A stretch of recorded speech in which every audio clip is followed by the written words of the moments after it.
All right, we are live at the time of this recording, episode 36, Lucas Grandsire podcast. New thing is we're doing it every Tuesday. Time's not consistent, but the day is consistent. I'm excited about today's guest. I feel like it's safe to call you an MMA betting expert. Manpreet Jhass, what's going on, man? How are you? I'm doing well, brother. I was happy to get the call when she actually hit me up in the DMs, and I've been following you for a little while now. We've had a little bit of discussions in the past, and I'm so happy to see that you're like taking this thing by the horns and really trying to get your work out there. So when you told me you wanted me to come on, I'm like, dude, let's do it, man. I'm more than happy to chop it up with you, whether it's half an hour, whatever it may be. I'm always down to talk MMA and just shoot the shit with one of my buddies, and I absolutely consider you as one of my buddies. Well, I appreciate you. Appreciate you for saying that, man. It's been cool watching you too, man. You built this crazy following. It feels like every time you do anything, like you have the main thing is seeing the same people watch your stuff every time and comment, but also watching it grow at the same time. So you've done such a great job of doing that.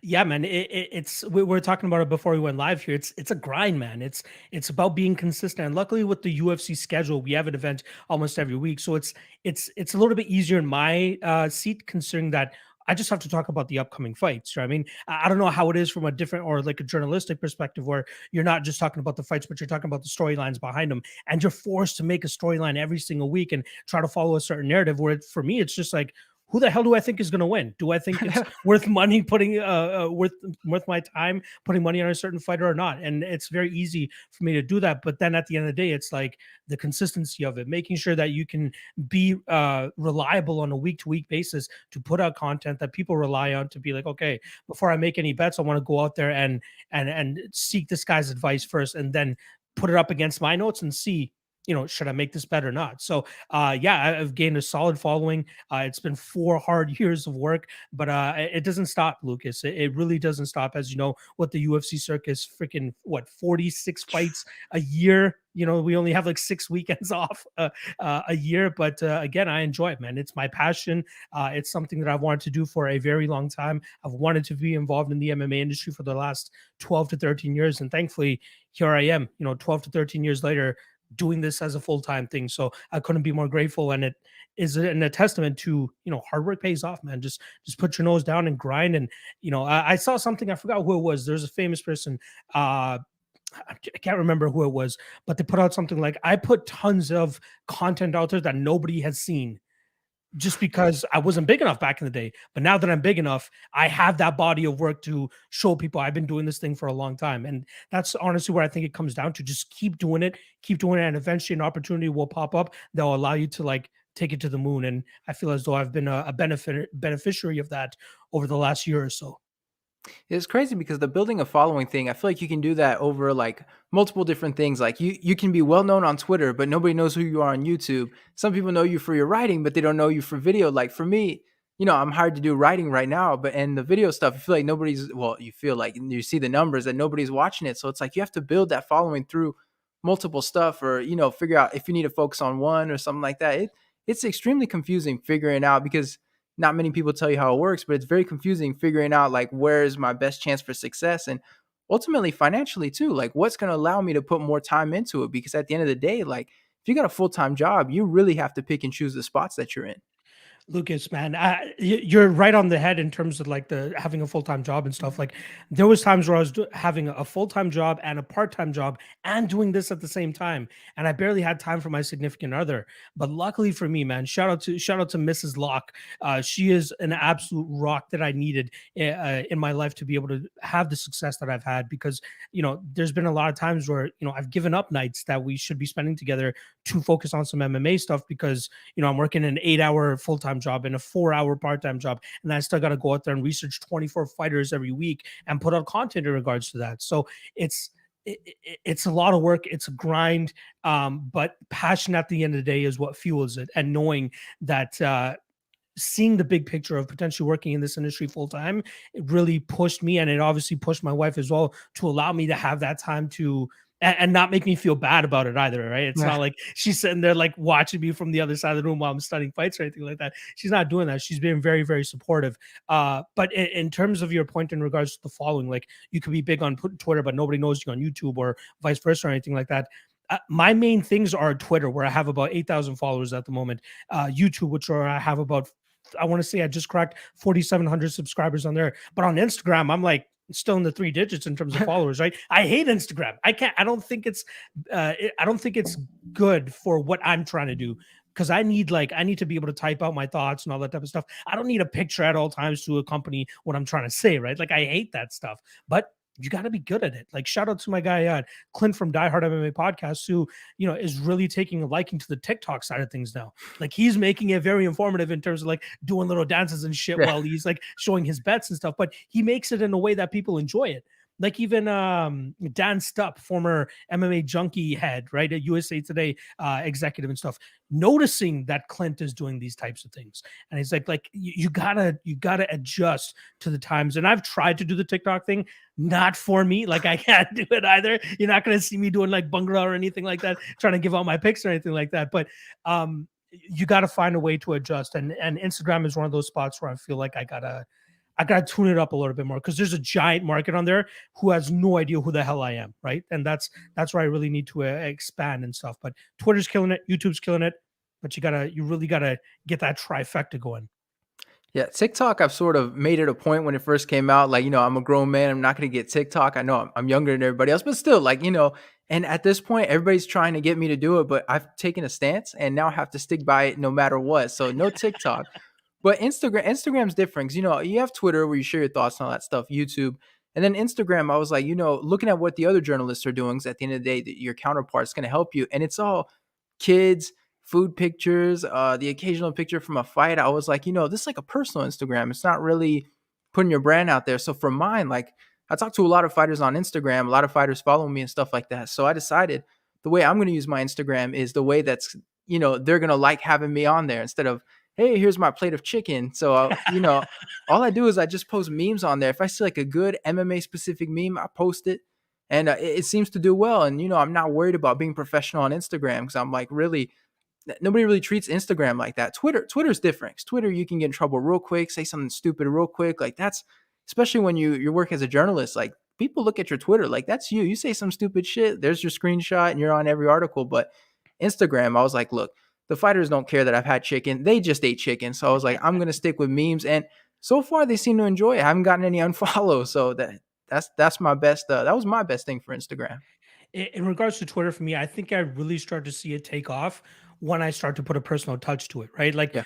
when I first started this MMA Lock of the Night Twitter account, I just wanted to put my bets up and what my thoughts were on certain fights and stuff. But then I abandoned my personal Twitter account and just started making my MMA Lock of the Night Twitter account my main account, where I just, tweet about just random stuff. I went on vacation this week or whatever the hell it may be. I'm going to Saskatchewan to visit my in-laws or something like that. And it seemed like a lot of people were really warming up to that. They were cool with hearing about my personal life and having those relatable things that I'm tweeting about, which made them more fans of me, right? Like I'll say right off the bat here, Lucas, I am not the best MMA bettor out there by a long shot. There's so many guys that are way better than me, but the fact that I add a personal touch to it, the fact that I'm putting time and effort and money into it, and showcasing that I have a passion for, and showcasing that there are parts where sometimes my bets may not do well, but my reads are more than likely on for most fights. And even if I don't have a bet on it and I predict that fight correctly, that's what people at the end of the day appreciate. They appreciate the reads that you're making, not just the bets. So I've seen so many times out there where people with way better betting records than mine are just being a little bit too, I don't want to call it jealous, but like, they're kind of being like, oh, why is this guy getting such a giant platform when his bets aren't doing that great compared to me, who's been absolutely killing it? Well, my man, there's so much more that goes into it than just fucking putting bets out there. Like you can be so good at something. Like it's like the Jake Paul thing, right? Like he's not the greatest boxer out there, but he's making the most fucking money because he has a different thing about him. He has the it factor. And like my guy Derek Wilcox is saying in the chat there, my beard as well helps a lot. Hell No, yeah. but for sure, you got to add a personal touch, in my opinion, for people to feel relatable to you, so that they can be like, okay, I can see where this guy is coming from, and I respect his thoughts and his opinions. So I'll hit that follow, and that's how you continuously, in my opinion, start to gain your following. Don't just talk about bets. Don't just talk about MMA. Talk about what you did on this Saturday night with your girl or with your family, whatever the hell it is, and people will relate to that. You know what I mean? Oh, I ate corn on the cob this past weekend. I love corn on the cob too. Follow. You know what I mean? Like shit like that. Like it works, in my opinion. No, you're right because you see a lot of people they try out the I'm only going to talk about MMA and then you realize like that's what everybody else is doing. So what makes you different? For a long time I was like, yeah, but nobody gives a shit. But give them a reason to give a shit. You have to I don't want to say build a character, but a little bit of a reason people are following you specifically, especially if you're on video like, why you take a look at the content creators like Luke Thomas, James Lynch, Ariel Hawani, people like that. All of their content's good, but it's at the end of the day, who do you relate to more and who makes you want to sit down and know more about them and stuff like that. So, and especially for you as a betting guy too, it's like people are trusting you for their picks and stuff, but they also like, why would they pick you over someone else? Is it the record or is it the fact that, you know what, they just like you better, they vibe with you better? So it's interesting how that works, but the personal touch is extremely important. Exactly. I think that's the main thing is like they are choosing me because they've seen me on a week to week basis. They've heard my takes. They've respected my takes in the past. I've had some great takes in the past. Like the one at the beginning of the year that really garnered me a lot of attention was when I picked Marina Rodriguez to knock out Amanda Hebos. And she was a big underdog in that fight because, Marina Rodriguez's takedown defense wasn't the greatest at that time. Everybody expected Hebos to get her down and submit her. But yeah, she did it in the first round. But in the second round, she spent too long on the feet. And I thought that Hebas's striking was a little fraudulent, right? It looked really good on the surface. But if you actually put her up against a legitimate striker, I thought she would fold. And that's exactly what ended up happening. So after that, a lot of people started jumping on my train and saying, okay, this guy kind of knows what he's talking about. Jake Collier against Gian Vellante, another one. They see Jake Collier coming in looking like he ate himself and automatically fading him. But he goes out there and has a solid showing, even though he got knocked down in his last fight by Tom Aspinall. Like there's things like that where we gotta stop getting the hype and the public perception to cloud our judgment and think about it as a legitimate fight. Watch the fights, break down the fights, and give your opinion. And that's why I think people respect my opinion because I do the work. I mean, I just don't like give in to the hype of like this weekend, for example, Petr Yan. Everybody's like Petr Yan's going to go out there and destroy Corey Sandhagen, but watch the fight, break it down a little bit more, and you'll see that Corey Sandhagen has way more of a chance than people are making it out to be. And it's because you do the work and people trust me that I do the work. And again, personal touch. And one more thing I want to say in terms of why people I feel like relate to me. And I've heard this in the past before. So I used to do work for odds.com. I'm not sure if you remember that YouTube channel that was big for a while, but they offered me the slot. And one of the reasons one of the people was saying that you should be a good person on this slate, right? There was a 4-person panel, 3 other guys and myself. And they're like, oh, it's great that we can show them that we're representing minorities as well, right? Like we're having a brown guy with a turban on our stream compared to just having the regular white dude that just knows MMA, talking shit and all that type of stuff. And that struck a little bit of a chord with me because I don't want to get jobs just based on the fact of my physical appearance. I want it based on my merit, my ability to call fights correctly, my reads and all that type of stuff. So when somebody told me that initially, I was like, that's not why I want this job. That's really not why I want this job. Sure, I wear a turban and sometimes I wear a hat and all that type of stuff, but it's more so to represent me as myself, right? Like I'd like to stand out a little bit. And if there's other brown kids who I've had a lot of kids actually hit me up and be like, yo, it's awesome to see you have such a platform that you have because we don't have anybody like you in this space. So it's great to get those compliments, but I don't want it just because of that. I want it because I am good at what I do. And I feel I am good at what I do. So I'm absolutely forgetting what my point was for this specific thing, but I just remember that sticking out to me so much, man. It's like everybody's like, you have a visible advantage over pretty much the regular old Joe white dude, right? Use it. And I'm like, I get it, but again, I want you to like me because I'm actually good at what I do, and I feel like I've finally gotten to that point where I'm good at what I do and people respect it. So have you felt a lot of like discrimination and stuff? Like we've seen the YouTube comments, like if you got something you don't feel good about, people are gonna find it. What's your experience with that kind of stuff where, if it's not being used as like the token brown guy, like how are people responding to you? You obviously know the first word that in terms of an insult that comes to mind whenever people talk about me, right? I mean, we just heard that Oren Callan guy fucking spew it a Yeah. couple of days ago, right? I've heard that since 9/11. Literally since 9/11, I've heard that. My dad had to deal with a fuck ton of it too, right? So it strikes a little bit of a chord with me once I saw that. But then after a certain amount of time, you're just like, oh, that's really all they have. I mean, that's really all it's out. There's one moment in time. So about 10 years ago, I was working in the regional MMA scene up here in Ontario, specifically for a company named the Score Fighting Series. And we did a show up in Sarnia, Ontario, which is like they've never seen a brown person in their life, more than likely, right? Let's put it that way. And we had an after party one of those nights, and I went out, and literally I was like the only brown dude on the team, and we went out to a club and we just started drinking, chilling and stuff. And I was chilling on the patio with the team, and I walked inside, and there's two just white dudes standing by the door to go inside, and they're like, "Look at this terrorist," and I can hear them spewing it on the side of my head, right?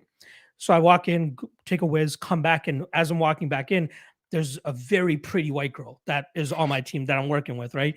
So, and me and her are like very bubbly and friendly and stuff. So as we're walking out the door, I put my arm around her just for the fuck of it. As these Power guys are move. walking by, Power move. exactly. As these guys are just like staring at me, what the fuck? Like, how the fuck did he get that? And I'm like, and I just go look over them and give them a smirk. Like everybody expects a certain thing when they see me physically, but when they hear me, they're like, "Oh, he's one of us." Like Just he's a just regular another guy. Canadian. He's just another North American, Indo-Canadian, right? I was born in Canada, all that type of stuff, but I like to really flex my roots when I can, right? I like to flex the turban and the Punjabi thing and the Indian thing as much as I can, but not to the point of trying to get a job over somebody else. That's where I kind of draw the line. I want them to be like, look at my resume, look at what the fuck I do, and then choose me. But now, Lucas, I'm at the point where I don't got to give my resume to anybody. My fucking work, Yeah. my body of work speaks for itself. So, yeah, man, I felt the racism stuff a little bit early on, but it's you get used to it very quickly, and it just doesn't hurt you anymore. I really don't give a fuck. I feel like when you're born in one country, but your roots are in another country, and I know this is the case for myself living in America, being from France, like I feel like you have a different connection with your country of origin. Like there's a lot of questions and like, what would things be like if I'd grown up there and stuff like that. I feel like for people that are in that kind of situation, you feel like a different connection to that country. Like when I went to France, like the people that were living over there, they didn't give a fuck. They're like, yeah, we're French, whatever. But it's like when you're not from there, you think like, oh, what would I have been like and stuff like that. It's just it's interesting how that distance makes you feel about it differently. Dude, huge culture shock for me when I visited India last, which was 2013. God, I don't know how I could survive over there. And obviously that's me saying at Canada, right? Yeah, Like if I'm sure I'm born in India, I'm sure I could have figured it out. But good lord, man. Like they could easily tell with me too that I was not from there. yeah. Looking like this, they're like, oh, this guy's not from here. Absolutely, he's not from here. Um, but yeah, it's interesting to get that scope because so I'm in an interracial marriage. My wife is like third generation Canadian. Her parents were like her grandparents were from like Germany or something, right? So I'm looking forward to the experience of taking her to India and like kind of assimilating her. Like she's already getting a taste of it when we go to like family parties and that type of stuff. And like obviously we're still kind of at the point in our in the world where like the interracial thing is not looked down upon, but it's still not normal for a lot of people, right? So yeah, we get looks at those parties already, and we get looks out and about already. You know what I mean? Like when we're just walking around holding hands and all that type of stuff. But I'm very much looking forward to what it's going to be like when I take her to India because that's coming as soon as this coronavirus shit blows over. I'm taking over there, and I'm really looking forward to doing that. It's funny you say that, because I feel like Canada, like at least for someone who hasn't been to Canada, I feel like Canada's white as fuck. You know what I mean? Like you think of Canada and you think of super polite white people and stuff like that. So when you hear like interracial marriage, like you don't have a choice. Like how many non-white people are there in Canada? Like you think Canada, you think like hockey people, white people, like it's not quite the same in America where you feel like it's a little bit more of a I don't what are we at now? Melting pot or Melting pot, somebody said yeah. a salad or something like that. I don't know what we're at, but it definitely feels like there's more of a mixture. Yeah, well, it depends on what parts of Canada that you're looking at, right? Like at certain parts, yeah, sure, it's a melting pot. Other parts, it's like a cultural mosaic, is what they call it, right?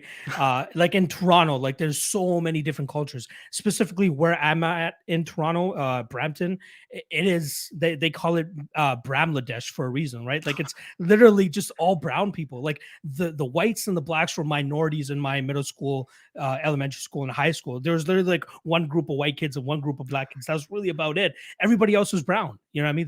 That's the thing. So it was kind of comfortable for like my parents and like family friends and all that stuff to grow up in these certain situations compared to like growing up in Sarnia, like I said, that other little town that I went to. Even when I go to visit my in-laws' parents, right? Like they live in the middle of nowhere, Saskatchewan, and the only brown people they've seen is like Native Indians, and they obviously have a very bad perception of them given the state of that situation. But like, I still get looks when I'm over there. You know what I mean? But it depends on where you're truly at in Canada. Like, I think Vancouver is another representation where you'll see like a lot of mix. In Toronto, depending on where you're at in the city, a lot of mix, right? But then you go to like Quebec City, you go to Manitoba, you go to, these other places. And yeah, what your assessment is absolutely correct. But then again, thankfully, I live in Toronto. Brampton, I've heard that before. Is that where Tristan Thompson, the Yes, basketball player, sir. is that where he's from? 'Cause I So knew I I'd went heard it to before. I went to the same middle school as him. And then he like moved off and started doing his own thing too. There's a couple guys, Michael Sarah from Superbad. That guy, he grew up in Brampton as well. Russell Peters, obviously another guy that kind of grew up in Brampton. I've actually been to a party where his mom was as well. So like, yeah, Brampton is, Brampton and Mississauga. Those are like the two biggest spots, outside of Toronto, that are like Mississauga itself. I wouldn't be surprised in about 20 years, 15 to 20 years, if Mississauga has its own like professional hockey, basketball, or something team, because they are absolutely blowing up. Like over the last 15 years alone, they've like grown their skyline and their population, and like it's insane. Yeah, man, it's very much blowing up over here. You mentioned Toronto. With Toronto, I always hear like it's really nice and it's really expensive. That's always the big thing I've heard is like the cost of living in Toronto. Like a lot of people, they go there and they come right back. So like, whoa, I was not ready for that. Yeah, you're bang on, brother. Like, I'm at the point right now where I'm saving up to buy a house, but this is not the time to buy a fucking house, man. Like, there's absolutely no need for me to do that. So, yeah, you're right. The cost of living is ridiculous. Like, I remember one of my friends was living downtown, and he had this little basement apartment that looked like something that's they found Saddam in. You know what I mean? Like, just something very small, and he was paying like $1,200 a month. I'm like, it's all about location at that point in time. They don't give a fuck about the quality of living. They just want to be downtown. So thankfully, I'm a little bit outside of downtown. I'm not paying crazy money, but still, like, yeah, Toronto, if you want to be in the core, prepare to lose an arm and a leg if you want to afford rent. So and since we're talking about things financially, you went full time. I believe it's been a little bit now. It's been about a minute. What was that process like for you going full time? Because some people think it's like you flip a switch, but you really have to like get a bunch of stuff together, and then eventually you can sort of make that plunge. For me, it was like a mixture of saving up money where I have a solid fund, like in case I lose everything overnight somehow, like whether it's I lose all my Patreon subscribers or I lose all my views or something like that. Like, I need to make sure that I have that emergency fund. So I was first and foremost building that. Then it was building the revenue streams in terms of being able to have enough things or enough spots that money are coming in from that I feel comfortable in terms of going full time, and then making sure it compensates the month to month bills that I have. Like, I wanted to be sure that I could pay my bills, no worries whatsoever, um, and then still have a little bit of money on the side to either have fun or save as well. And through Patreon, shout out to all my Patreon members. I think we have a couple of them watching this live stream because I tweeted it out or I sent it out on my Discord chat. So shout out to my Patreon members. Um, YouTube ad revenue, which obviously isn't a whole lot, but super chat donations help a lot as well. And thankfully, with this community, they're quite generous in terms of like chip in $2, $3, $5, maybe even $10 whenever I do a live stream. Excuse me. I have something called the Tape Index, which is another subscription service where it's kind of just helping gamblers kind of prepare for upcoming fights and events.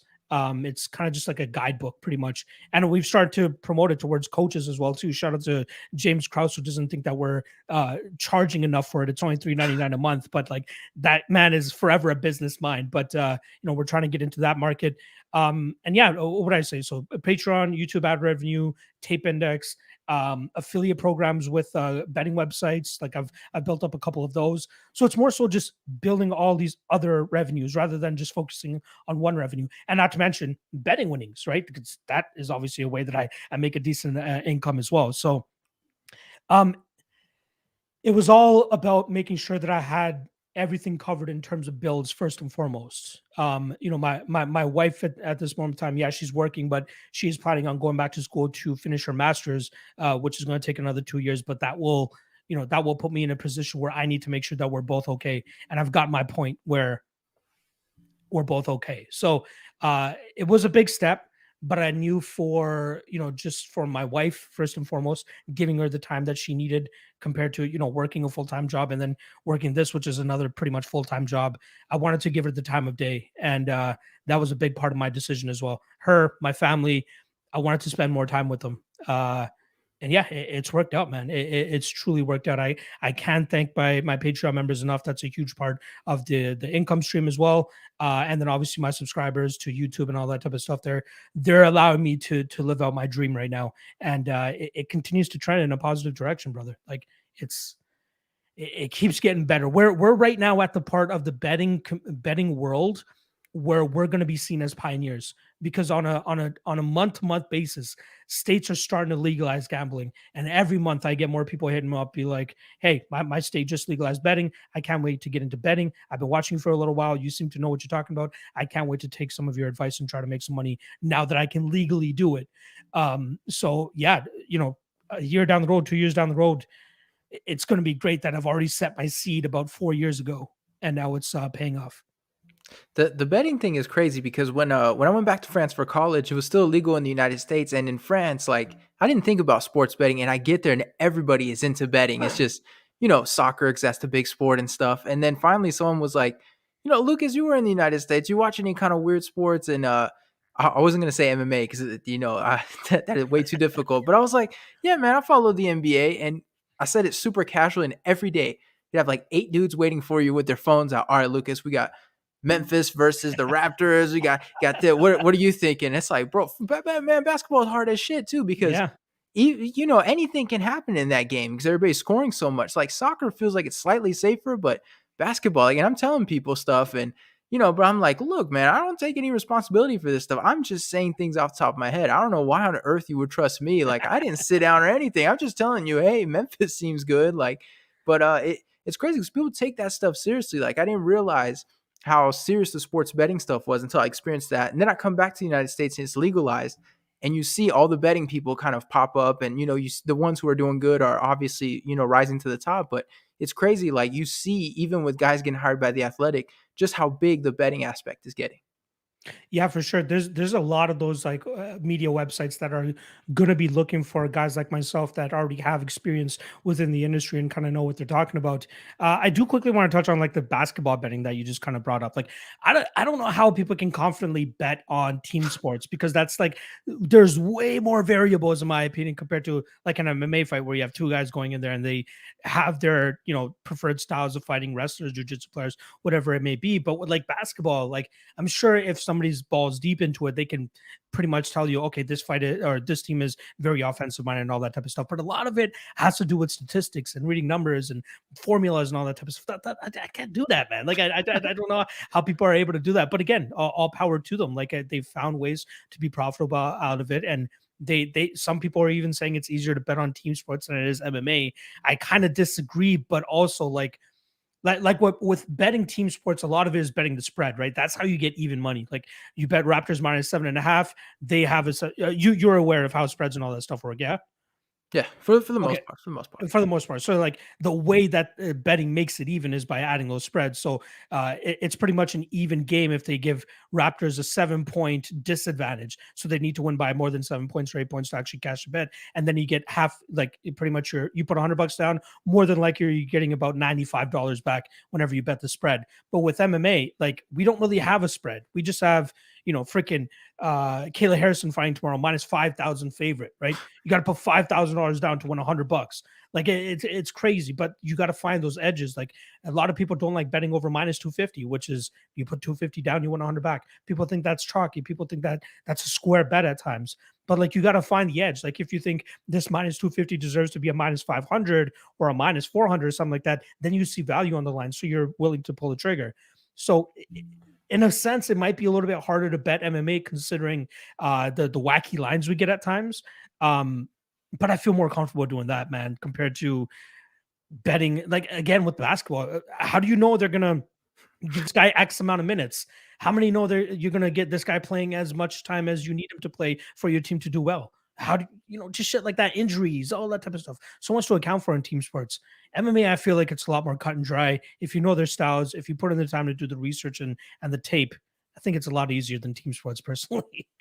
With basketball, I had one big victory, and then I told everybody just fuck off. Like I'm walking away from it. It's too much. But this was 2017-18 where Kyrie was new to the Celtics, and everybody likes to say that the Celtics, Kyrie ruined them. But there was a time where they went on a run. They were unstoppable, and they were on this big win streak, and they're about to face Golden State. And in France, people don't really know basketball, so they're like, look. Steph Curry, you got to bet on Golden State. So I was like, I don't know, man. It might be worth putting some stuff on the Celtics. Once again, don't hold me responsible. But I was like, it might be worth something. I come back to school and I hadn't seen the score and I see all these dudes waiting for me. And I was like, oh no. And then, they hoist me up on their shoulders. It's like, we trusted you, man. You said it and you got it. And so, you definitely walk around like you own the place, but you're like, yeah, that's enough. Cause I very easily could have been jumped. Like if I had made a mistake on that one. So I was like, I'm done. And especially basketball. Like you watch it back and forth, back and forth. And what if somebody gets injured? It's like you said, but getting back to MMA, I feel like a lot of people are scared to bet on it because of the flash KOs and stuff like that, right? Like you Yes. see, you expect a guy to go out there and wrestle, keeps his hand down for 1 second, gets knocked out. I feel like a lot of people are scared of that kind of stuff when it comes to MMA. That is obviously a huge risk. That's why one of the main things I kind of preach to my guys is like, first and foremost, rule number one: bet what you can afford to lose. Don't ever bet more than you can afford to lose. Otherwise, you're fucked. Then you're going to come from my neck, and then you're going to blame me. But at the end of the day, you're the one pulling the trigger on the bet. You know what I mean? That's what it comes down to. But at the end of the day, if you're good enough at what you do, your results will kind of bypass any kind of freak knockouts. Like, for example, I had a little bit of money on Curtis Blades to win inside the distance against Derek Lewis. That seems to be a squash match pre-fight, right? Yeah. Curtis Blades should be able to get this fight to the ground and smash him, but Derek Lewis does what Derek Lewis does. Derek Lewis has done it to lose so many fucking times. I hate betting against this guy. Alexander Volkov, another one where I Oh, bet him God. and fucking lost that fight with 13 seconds left, right? But if your reads are good enough, you get past that and you still end up in a profit. And the Hail Mary knockouts and all that stuff, they happen. But if you're picking your spots correctly, they won't happen enough to the point that you're losing money. So yeah, like it is high variance at times, but you got to find an edge and you got to take advantage of them at times, and then be okay if it doesn't go your way.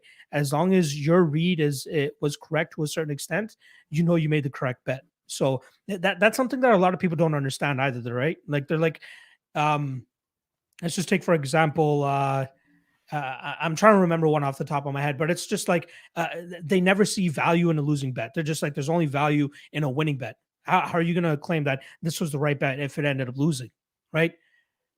That kind of thinking puts people into holes. Like those are the type of people that will buy into hype. Here's a perfect example: Conor McGregor versus Floyd Mayweather. Conor McGregor had no business being a plus 250 underdog to Floyd Mayweather, but the public perception of Conor McGregor being this crazy striker and knocking dudes out in MMA thought that it would translate to boxing, and people are betting the Conor McGregor side. So I just waited, and I ended up getting Floyd Mayweather at minus 300, which to a lot of people might think that it's a chalky bet, but good Lord, you're getting one of the best boxers of all time against an MMA guy, and you're giving me minus 300. I'm taking that shit all day. So there's certain times where you got to be careful in terms of the public perception. I see it exactly this weekend with Piotr Jan and Corey Sandhagen. Even if Piotr Jan wins, you can't say pre-fight without a doubt that Corey Sandhagen has no chance. That's why personally I have a bet on Corey Sandhagen myself. I took him at plus 205. I think he has a solid enough chance considering everything that we've seen from Piotr Jan. But people I like to call it wiki cap. When you wiki cap, you look at their Wikipedia page, see a lot of finishes on the record, see the record. Oh, like, oh, great, he's a great fighter. But unless you actually watch the freaking fights, then you won't realize that Piotr Jan was close to losing his fight to Jimmy Rivera. You know what I mean? Jimmy Rivera wearing 4 minutes of the first and second round until he gets clipped at the end and saves Piotr Jan's ass for winning that decision. So people don't see that thing by wiki capping. That's where it's on us to go in there and do the work and extract that information so that we can hopefully exploit it on the betting lines. And I feel like we might be getting that this weekend. So Lucas, if Corey pulls it off this weekend, your boy's going to be happy. Let's just put it that way. You mentioned the Conor McGregor thing. I know one day in class, like people were talking about the boxing match, and I heard all these people say, like, "Man, I had money on Conor. I had money." And finally, so I wasn't saying anything because I'm like, they don't know MMA, they don't know boxing. And then finally, I was like, "You're all dumbasses." It's like, what? It's like, what is wrong with you? I was like, "The fuck did you think was gonna happen?" Everyone's like, "What? He hits hard." I'm like, "Yeah, in MMA." It's like, this is boxing. How can you confident? Because they were confident too. Like, well, I really thought Conor had it. What boxing match of his made you feel that confident that he was gonna get it? And in France, people are big on combining a bunch of stuff. They're like, I didn't combine with the Paris game. It's like, why? why on earth did you think Conor McGregor was gonna, flatline him? Or has Floyd Mayweather ever been flatlined? I don't know. It's really easy to see. I was like, you guys are all stupid. Like, you should not be betting in combat sports if you're gonna do shit like this. That's why the bookies always win, Yeah, Lucas. Like it's just a lot of public perception that people buy into, and then they just run with it. Like even when they parlay certain fighters, they're just like, "Oh, he's a big favorite. That means he more than likely will win," and they just automatically parlay him. But then like upsets happen. This past weekend, Sungwoo Choi and Alex Caceres, right? Everybody's like, Choi's going to destroy Caceres. Caceres pulls off the upset, and now the bookies are just laughing because all these parlays are busted because everybody's throwing in minus 300 Choi into their parlays. Like again, there's a lot more that goes into betting. Sure, there's certain people that just want to bet for the thrill of it, but then there's the other people that actually want to bet to make money.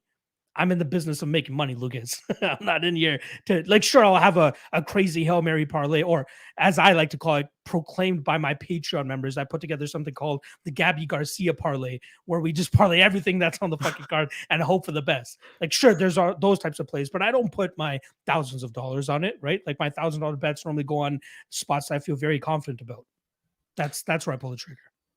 I have to admit, I haven't bet on MMA, but I get that itch sometimes. But the main time where I'll get the itch is when I see the betting slips and it's like bet $5 and they won like, six figures. And you're like, man, and it's $5. And you feel like it's always like, hindsight, right? You're like, if I had a time machine, I could have just done that too. It's right there. But that's the one time where it definitely gets you get the itch a little bit. You're like, man, what if that, well, it only takes one.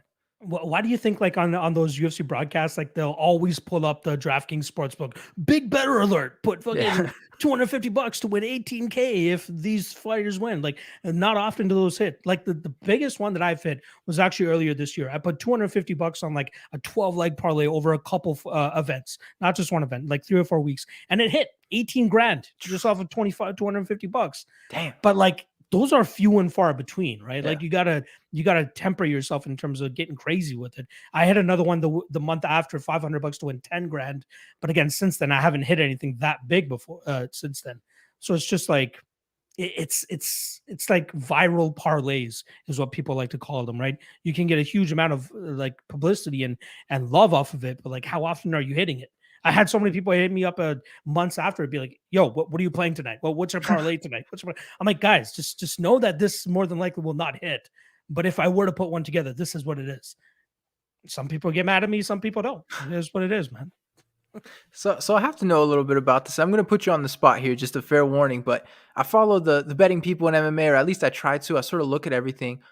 What's the deal with Luca Fury? What's the deal with this person? Because I've heard, of past greatness and stuff like that. Today, I see the big plans for stuff he wants to do. But as someone who hasn't really seen it, like what's the deal with him? Like, is he really that big of a deal? Like, and I know I'm putting you on the spot, but No, enlighten me if you can.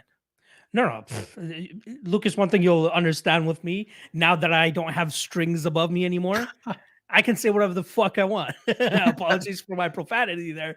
But no, Luca is a very savvy businessman. Let's put it that way. Funny enough, I actually got into the MMA betting world because of him. I heard him on the Anakin Florian podcast way back in the day, and he was hitting good bets. Like he was calling Robert Whittaker to knock out Jacare Souza. Back then, just didn't seem like a big thing at the time, right? He was making some good plays and some good bets.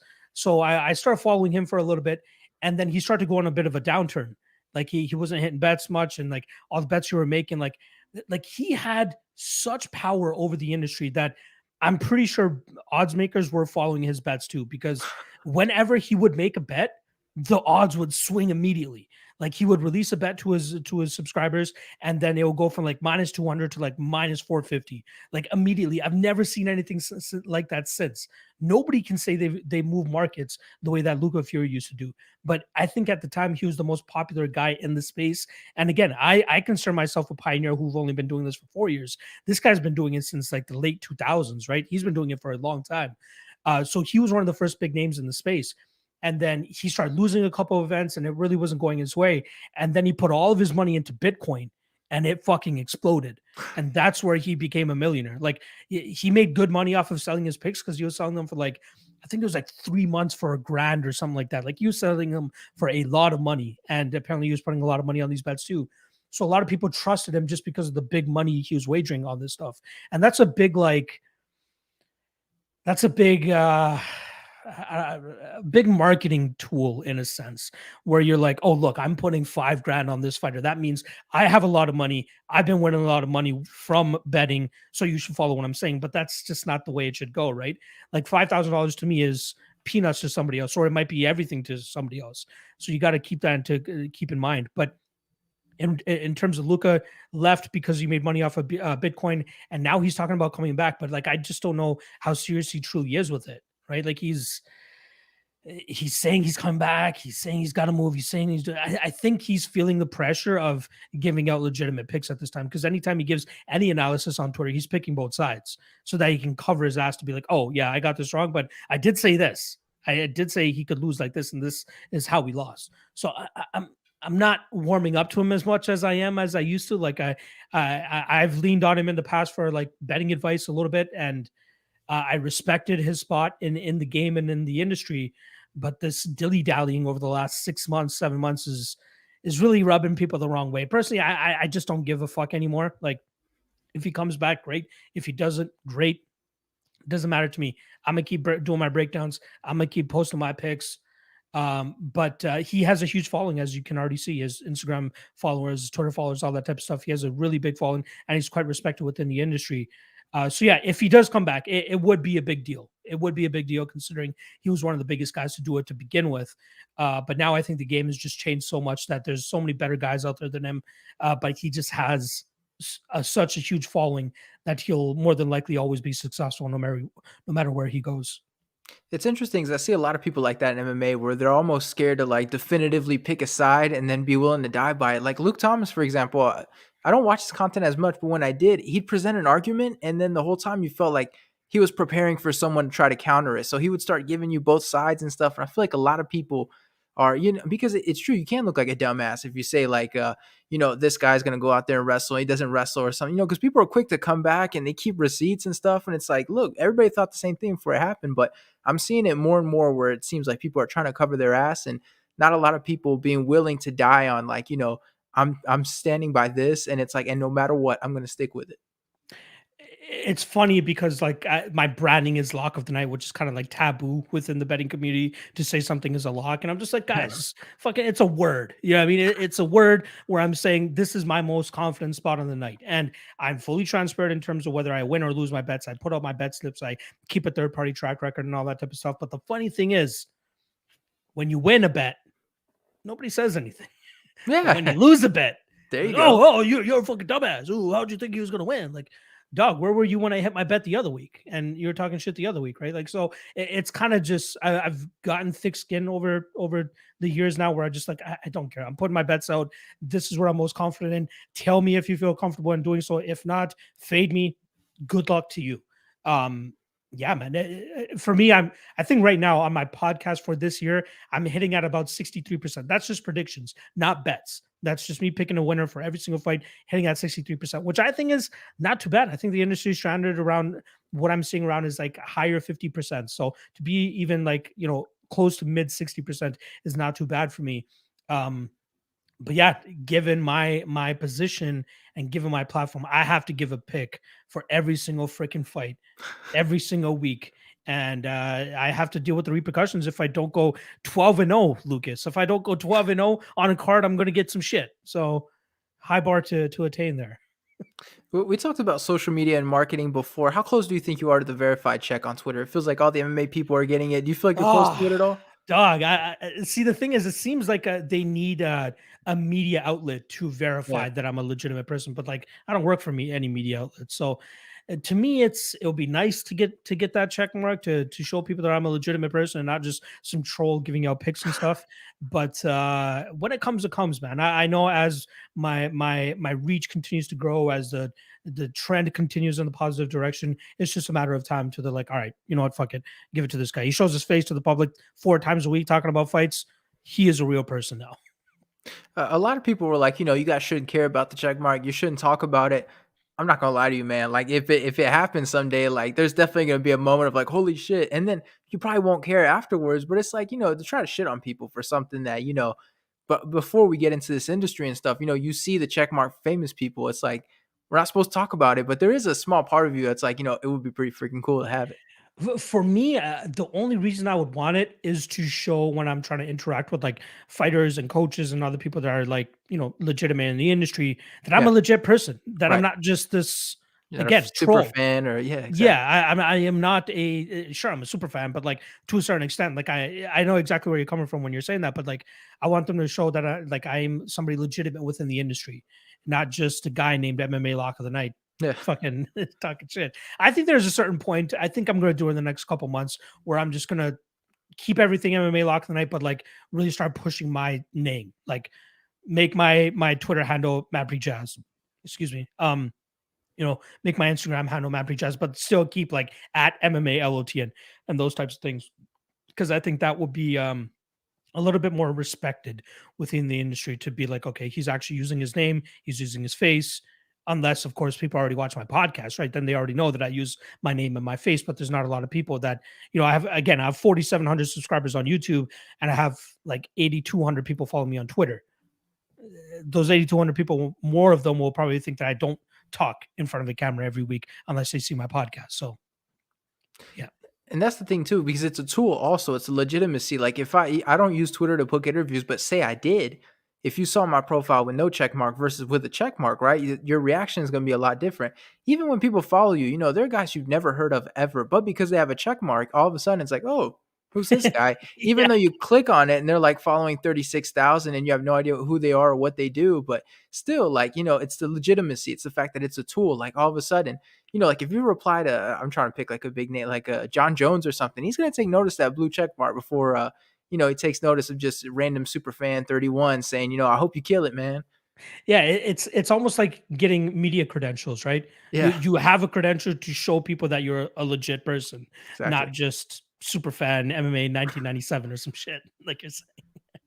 Exactly, man. So how much pressure do you feel as a guy that has to pick every single fight? Because I assume a lot of people would be a mess. Just, they feel like the whole fate of the universe on their shoulders. How much pressure do you feel?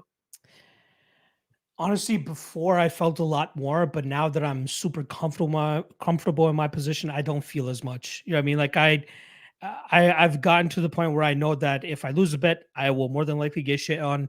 If I win a bet, I'll hear a little bit of praise, but all those shit talkers will, stay in the background.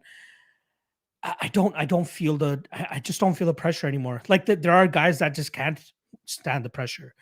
There are guys that give out picks, and when they hit, they lose, they just disappear for a couple days. I mean, they don't even update their records or anything like that because they're just too ashamed or they felt the pressure too much, or they lost their own whatever the fuck it may be. But in this game, you will not get far if you can't take the pressure. And I feel like I can legitimately say that I can take the pressure. Like, again, not the best betting guy in the game at the moment. So I've had my fair share of losses, but I'm there every fucking week, dropping content every week, every single fight, no questions asked. That's what I'm here for. And yeah, I truly believe that I feel no pressure anymore. I just stick with my reads, make sure I have confidence in them, and then give out my opinions and my suggestions. Is there a part of you that grows frustrated when you see like people that aren't betting guys doing betting shows? Like for example, Ian Parker, rightfully so, got his betting show on ESPN, right? That was the big news, and I think that was the moment people realized, oh, betting is serious. But then they added Brett Okamoto, who people don't necessarily see as a betting guy. Like he does a ton of things, but betting's not really what he's known for. What do you think when you see stuff like that? Is there like a frustration, or do you listen to what they say to figure out if they're legitimate? Like, what do you think when you see stuff like that? In regards to the Okamoto thing, I think that's more so just placing him in a host role, right? Like kind of giving the bulk of the responsibility to Parker in terms of making the bets and giving the insight and stuff. And shout out to Ian Parker, one of my really good friends within the industry as well. I've kind of followed him during his entire come up, and we've DM'd it quite a lot. But eh, for me, it's more so like seeing the journalists that are now all of a sudden betting guys. Yeah. That's where I'm just like, oh, you're just trying to fill the gap. You're just trying to see, okay, there is a need for betting community. We're not, or betting content. We're not going to outsource this and give it to a guy that legitimately has betting experience. We're going to give it to somebody that's just been covering the sport from a journalistic standpoint.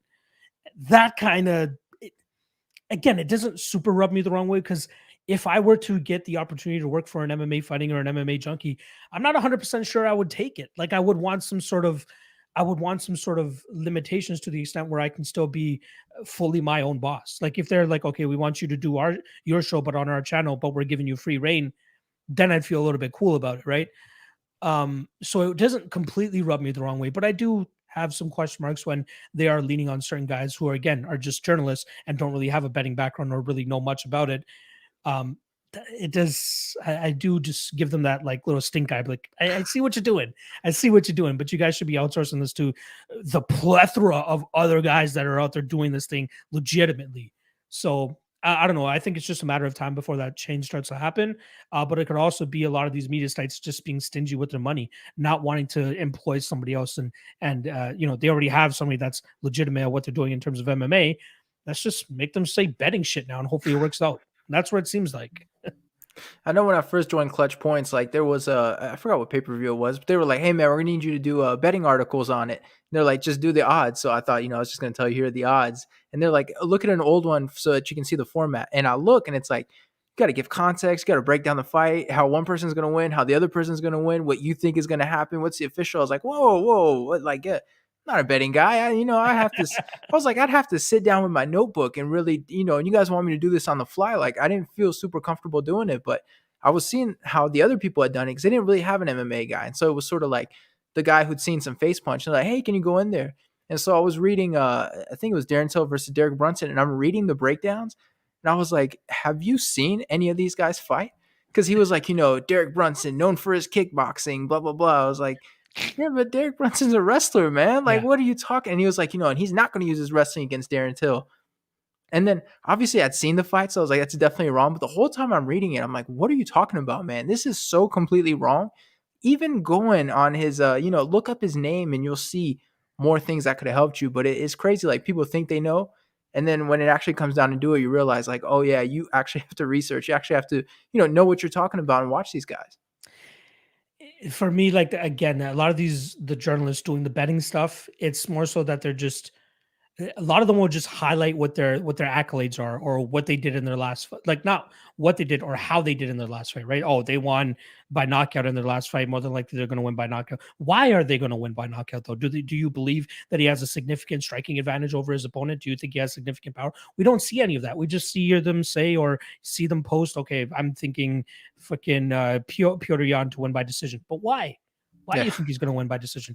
That's why I think it's on the betting website, or sorry, the media websites, to be like, okay, let's actually give this article and give this opportunity to somebody that puts in the work, that watches the fights, that does the research, all that type of stuff, rather than just putting something out there. And then you're doing a disservice to the people that you're trying to cater to, because they might be tailing those bets. They might be like, okay, this guy seems to know what he's talking about. I don't know what I'm talking about. Maybe he does. And then I'll place a bet and they end up losing their money. Who do they have to blame then? They're going to go back to the betting website and complain. But again, at the end of the day, it's on the person that placed the bet that it's their problem. But unfortunately for them, they're being misled because this certain article is on a big website that they respect. So I think I spoke to somebody that's pretty big in the journalistic world, and he told me that there is going to slowly start to be this evolution of, they're going to start looking at legitimate betting guys like myself or whoever, like Clinton and those types of guys. They're going to start looking at those guys because we do the work. So I think it's just a matter of time before you start seeing legitimate gambling guys and betting guys get the opportunities. So could the betting guy step in and like take, everybody wants to be an analyst. Like could like an MMA junkie come up to you and ask you to come on strictly as an analyst? Like would that make sense? Like could you fill a role like that? Cuz I feel like the betting guys, they know the analysis. Like if we asked them to break stuff down, like they've seen enough tape and stuff that they could make that happen. It depends on the level of analysis that they want, right? Like, do they want, the striking technique? Why is this strike technique so good and stuff like that? Or do they want like a breakdown of the matchup, like comparing the two styles, how they match up against each other, and who should come out on top? Yeah, like they could come to me, guys like myself, who again do the work. At the end of the day, it's watching fights back, maybe watching fights back again, right? Like shit like that. They need to do that work to give legitimate content and quality content to their viewers, readers, subscribers, whatever the fuck it may be. Um, yeah, I hope they do that, man. Like again, I don't want to call out any websites and stuff, but I just see like They're just putting this betting content out there to put it out there. There's no real substance to it. So to put you on the spot again, if you because we talked about number one MMA betting guy and stuff, if you had to pick number one right now, like who's could you pinpoint who's the number one right now if you had to? If we want to talk about results driven, I got to give it up to my guy, Lucrative MMA Betting. That guy is, I think his name is James Bissett. I think he's out of Australia, but he is absolutely murdering like units wise. Like in terms of units, we pretty much that equate like 1 unit to $1 or 1 unit to $100, depending on what your betting bankroll is. But he is like, he's approaching 120 units won this year. That's talking about like, personally for me, 1 unit is $200. So if I were to have tried or followed him for the last 10 months, I'd be up 200 times 120. That's like, he is that good. He is really good at pinpointing those things. So I'd have to give it up to him, man.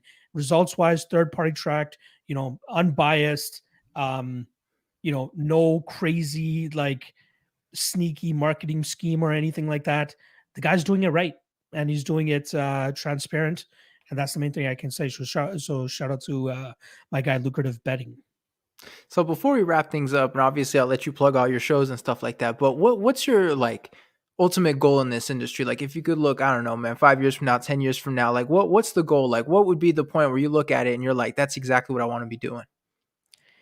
A lot of it is content creation. Like I mainly within the MMA sphere, MMA betting sphere as the emphasis, but like I want to have like a legitimate studio. Like this, I've just built this out of a spare bedroom. You know what I mean? Like that's pretty much all this is. But I want to get like a studio. I want to build out a nice like set and stuff like that, and then drop content on a week to week basis and have people come in and do interviews and all that type of stuff. I had a series that I did called Combatisseurs, and I had people come into the studio and we talk shit. I did maybe like 12 or 13 episodes. And luckily, being in Toronto, it's a hotbed for a lot of MMA personalities and stuff. So every week I was able to have people come into the studio. We'd get, we'd have a couple drinks, talk some shit, go for about 2 to 2.5 hours just talking about whatever. And I want to be able to replicate something like that again. Like I want to have that personal connection of having somebody in studio with me. But yeah, within 5 years, I don't want to be working for anybody. Like I want my Patreon to continue to take off. I want the ad revenue to continue to take off. The tape index, I think that's going to continue to grow as the popularity of betting continues to grow and the popularity of people actually doing their own work continues to grow. I think the tape index is just going to continuously blast off and continue to go in the right direction. But yeah, I just don't want to be. I don't want to have a boss. That is my main goal. I don't want to have a boss. I just want to do my own work and be paid handsomely for it. I'm trying to think for your in-person podcast. Did you have Fernanda Pratches on one episode? I'm trying to She think. was my she Yeah. was my first episode because she was actually in town visiting her sister who lives up here. So I managed to make the timing work out perfectly, and she hustled her way up here to Brampton, and we got had some wine and talked some shit, and yeah, it was fun. I had her, I had Cody Saftik, another really good friend of mine that I've known for the past 10 years. I had a couple fighters on, a couple coaches. I had Josh Hill and Robin Black lined up since they live up here as well, but then COVID hit. And then after COVID hit, I actually had TJ Laramie on as well before he made his contender series run there. But yeah, then COVID hit and kind of just threw everything down the drain. So one day I will do it up again. I completely changed my studio compared to what it used to look like. So it only does cater myself now. I can't really have guests in here, but I'm going to have to refigure it somehow where I can have in studio guests again. But yeah, I loved it, man. Like even what we're doing right now, I love shooting the shit. Let's talk for an hour, hour and a half, 2 hours, whatever it may be. And I might start doing it myself as well. Last thing I'll say is, one of my betting breakdown episodes I did, I had Eddie Chaw on from Fight Ready. And he, little did I know, he didn't really know any of the fighters that were on the card. So it made it a little bit difficult. So it kind of just spiraled into just a conversation about coaching and, what his philosophy is and kind of how he looks to, set up game plans and all that type of stuff. And it kind of sparked that interest for me once again to be like, I'm down to do this. Like I want to do this again. I just want to shoot the shit. I don't want an agenda to break down 12 fights with somebody. I just want to shoot the shit like me and you are shooting it right now. So that's kind of another motivation for me. But I gotta make it in a way that it's intriguing and appealing for people because there's just so many of them out there, right? But there's a lot of people that are saying with you giving a betting emphasis on it, people would be more intrigued to do it and listen to it. So I'm finding a way to do that. We have about a 3-week break coming up with the UFC at the end of the year, and during that time, I'm going to start to put some stuff together, and we'll try to expand the content over here. I think you hit on something. The key to some of these podcasts is, just shooting the shit, just making it a conversation. I've seen some people where their podcast turns into like a long Q&A, and I'm always thinking like, don't turn it into that, because, why would somebody watch a long Q&A? Like, and, I know Joe Rogan's somebody that people always hate on, but he always says like people want to feel like they're Yeah. a part of that conversation, even if they don't say anything. I feel that's the key for a lot of these podcasts, and not necessarily just a super long Q&A. No, you're right. It's like you give me an answer, and I'm like, oh, okay, that's a great answer. So, what's your dog's favorite food, or some shit like that, right? Like, Yeah, it completely derails from the conversation exactly. that we're just having. And I can tell you, Lucas, already from like the hour that we've been doing this, you're a fucking natural at this, dude. You already have that. You have that thing where it's like it doesn't feel like a Q&A. It feels like we're literally just sitting across from each other and talking some shit. And I enjoyed it, man. I can't believe it's already been an hour, right? And I think people viewing this, and if they actually have a legitimate interest in hearing about me, this hour will probably have flown by for them as well. So, yeah, man, you're absolutely correct with that. Don't make it a Q&A, make it as natural as possible, and that's why people enjoy podcasts. So, try to do that as best as possible. I feel like this is a great way to end it, right? With the compliments, all the blushing and all that stuff. So, listen, man, I want to give you an opportunity. You have a bunch of shows, social media, all that stuff. We know you're working on the Instagram. So if you have anything you want to plug, anything people should check out, man, now's the time. Yeah, the main thing is mainly just follow me on Twitter at MMA LOTN. The YouTube channel is MMA Lock of the Night, or I believe it's under MMA LOTN as well. I normally drop my solo recorded podcast anytime between Monday and Wednesdays of fight week. Then on Thursdays, I do a propping you up show with my guy Cody Saftik, as well as my guy John Stargarian. And then on Fridays, I do the Ultimate Weigh-In show, which is I bring in a different guest every week to help me break down the upcoming cards. So this weekend, I haven't announced it yet, but I'll announce it to whoever's watching here. I'm going to have Olivier Aubin Mercier come on, and he's going to be breaking down the card with me, talking about UFC 267. But I'm really trying to form that specific show into something that brings in coaches and fighters and get their perspectives on these fights. Because I used to do the whole thing where I bring on all these predictors and guys that do what I do, and then at the end of the day, it's just like hearing the same thing over and over again and kind of getting the same thing over and over again. But then I started to reach out to, luckily, shout out to Nick Kalikas from MMA Oddsbreaker and Circus Sports. He hooked me up with James Krause, and from there I was able to like really start making other connections. Eddie Cha, Santino DeFranco, Eric Nixick, all these guys who have been able to come on that show, and people love that. People love hearing from those perspectives. And even though they may not know every single fighter on a card, they can give you at least some information on each matchup that gives you something to go back and think about and be like, okay, should I bet this fighter or not? So that's what I'm trying to turn the Ultimate Weigh-In show to. That is every Friday, 9 p.m. Eastern on fight weeks. Again, this Friday, it's going to be Olivier Aubin Mercier. And then Saturdays, I do a fight day live chat, 1 p.m. Eastern normally, if we have the regular scheduled UFC card. And then I just take all questions, comments, and concerns there. But the main thing, Twitter at MMALOTN and YouTube MMALOTN. I appreciate, Lucas. Honestly, it really means a lot that you asked me to come onto the show, and I'm more than happy to do this anytime because this is the quickest hour and 3 minutes I've ever had in my life. For sure, man. Well, I appreciate you so much, man. Hopefully, we can do this again. So for the people that made it to the end, I always have to say, because, people don't always make it to the end, but holy shit, you made it to the end. I feel like, you have to applaud people. You have to. So thank you guys for checking it out. Make sure you subscribe. Podcast available wherever you listen to podcasts, YouTube, all that good stuff. And we'll see you next week.